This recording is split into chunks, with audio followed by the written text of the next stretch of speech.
চন্দ্রগ্রহণ দেখব বলে ছাদে আসলাম।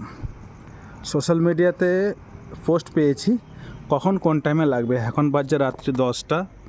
তো চন্দ্রগ্রহণ এখন শুরু হয়নি, যেহেতু আমরা ভারতের পশ্চিমে আছি, মহারাষ্ট্র, মুম্বাইয়ের কাছাকাছি। তো সেই হিসেবে পূর্ণ চন্দ্রগ্রহণ 11টায় আছে। তা আশা করি আধা ঘন্টা লেট করেই হবে এখানে। তবে এই চন্দ্রগ্রহণ দেখার জন্য শুধু আমরা না, প্রত্যেক ছাদে মানুষ আছে এবং হাতে প্রত্যেকেরই ফোন, সব ফোন নিয়ে নিয়ে বসে আছে এই চন্দ্রগ্রহণ দেখার জন্য। ছোটোবেলায় দেখেছিলাম সূর্যগ্রহণ, সকালবেলায় সূর্যগ্রহণ লেগেছিল, খিদে পেয়ে গিয়েছিল, মা বললাম মা খেতে দাও, মা খেতে দেয়নি, বলছে না গ্রহণের মধ্যে খেতে নেই। সেটা ছিল সূর্যগ্রহণ। আর আজকে দেখব চন্দ্রগ্রহণ। এখনও কোনো কিছুই হয়নি, সব কিছু নর্মাল।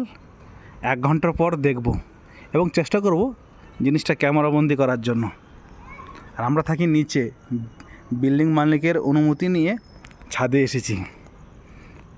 তবে লস হয়ে গেল আমাদের, এখন তো কোনো কিছু শুরু হয়নি। দেখি 11টার সময় আবার আসবো, এসে চেষ্টা করব ক্যামেরাবন্দি করার জন্য।